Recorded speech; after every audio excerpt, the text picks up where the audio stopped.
Welcome to lesson 2. Let's get started. You need to rent a VPS server.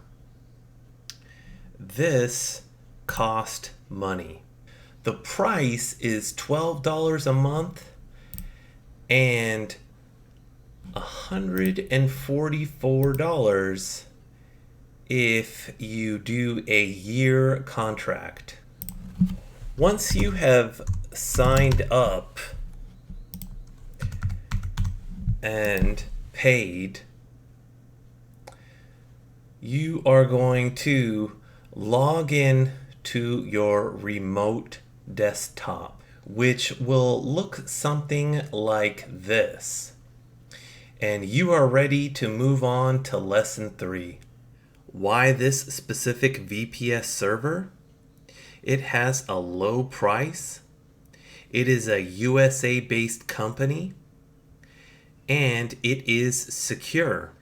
Let's move on to lesson 3.